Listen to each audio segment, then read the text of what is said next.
ಕೊಪ್ಪಳದ ಗವಿಸಿದ್ದೇಶ್ವರ ಜಾತ್ರಾ ಮಹೋತ್ಸವದಲ್ಲಿ ಕಾನೂನು ಕ್ಲಿನಿಕ್ ಹಾಗೂ ನ್ಯಾಯರಥ ಅಭಿಯಾನ ಮೂಲಕ ಜನರಲ್ಲಿ ಉಚಿತ ಕಾನೂನಿನ ನೆರವಿನ ಬಗ್ಗೆ ಅರಿವು ಮೂಡಿಸಲಾಯಿತು. ಕೊಪ್ಪಳ ನಗರದ ಪ್ರಮುಖ ಸ್ಥಳಗಳು ಹಾಗೂ ಜಾತ್ರೆಯಲ್ಲಿ ನ್ಯಾಯರಥ ವಾಹನ ಸಂಚರಿಸುವ ಮೂಲಕ ಜನರಿಗೆ ಅಗತ್ಯ ಮಾಹಿತಿ ಒದಗಿಸಲಾಯಿತು.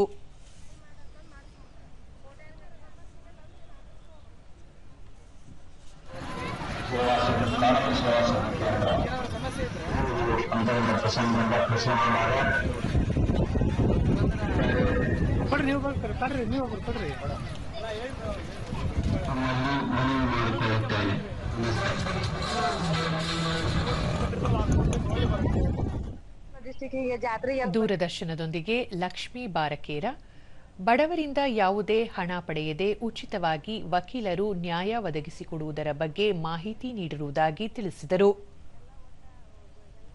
ಗಂಡ್ಮಕ್ಳಿಗಾತ ಎಲ್ಲಾ ಫ್ರೀ ಐತಿ ಅಂತಂದ್ ಹೇಳಕುಂತಾರ.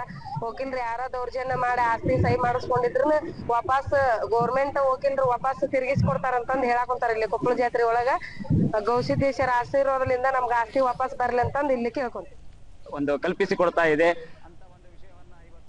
ಮಂಜುನಾಥ ಬಡವರು, ಪರಿಶಿಷ್ಟ ಸಮುದಾಯ ಸೇರಿದಂತೆ ಎಲ್ಲ ಸಮುದಾಯಗಳಿಗೆ ಉಚಿತ ನ್ಯಾಯ ಒದಗಿಸುವ ನಿಟ್ಟಿನಲ್ಲಿ ನ್ಯಾಯರಥ ಅಭಿಯಾನ ಒಂದು ಮಹತ್ವದ ಹೆಜ್ಜೆಯಾಗಿದೆ ಎಂದರು. ಮಾಡುತ್ತಿದ್ದ ನಮಗೆಲ್ಲ ಕೊಪ್ಪಳ ಸಾರ್ವಜನಿಕರಿಗೆ, ಗವಿಸಿದ್ದೇಶನ ಭಕ್ತರಿಗೆ ಒಂದು ಸದುಪಯೋಗ ಆಗಿದೆ. ಇಂತಹ ಒಂದು ಕಾರ್ಯ ನಮ್ಮ ದೇಶದಲ್ಲಿ ಆಗ್ತಿರೋದು ಒಂದು ಒಳ್ಳೆಯ ಹೆಮ್ಮೆಯ ವಿಷಯವೇ ಆಗಿದೆ.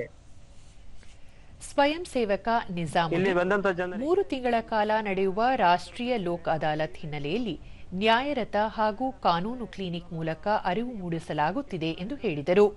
ಅವರಿಗಂತ ಮತ್ತು ವಯಸ್ಸಾದಂತರಿಗೆ ಎಲ್ಲಿ ಅವರಿಗೆ ಬರಕ್ಕಾಗಲ್ಲ ಅಲ್ಲಿ ಹೋಗಿ ಅಲ್ಲಿದ್ದ ಸಮಸ್ಯೆಗಳನ್ನು ಬಗೆಹರಿಸೋದಕ್ಕೆ ಈ ನ್ಯಾಯರಥ ಹೊಸದಾಗಿ ಕಾನ್ಸೆಪ್ಟ್ ಅನ್ನು ಬೆಂಗಳೂರಿಂದ ಕೊಪ್ಪಳಕ್ಕೆ ತರಿಸಿಕೊಂಡಿದ್ದಾರೆ ನಮ್ಮ DLSA ಕಡೆಯಿಂದ.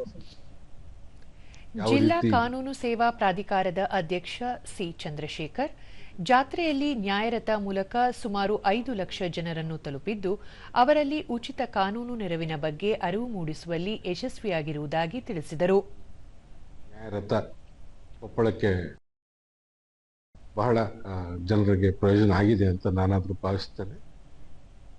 ಹಿರಿಯ ಸಿವಿಲ್ ನ್ಯಾಯಾಧೀಶ ಮಹಂತೇಶ ಸಂಗಪ್ಪ ದರಗದ್ ಜನರು ನ್ಯಾಯಾಲಯಕ್ಕೆ ಬರುವುದರ ಬದಲು ಅವರ ಬಳಿಗೆ ನ್ಯಾಯವನ್ನು ತಲುಪಿಸುವುದು ನ್ಯಾಯರಥದ ಪ್ರಮುಖ ಉದ್ದೇಶವಾಗಿದೆ ಎಂದರು.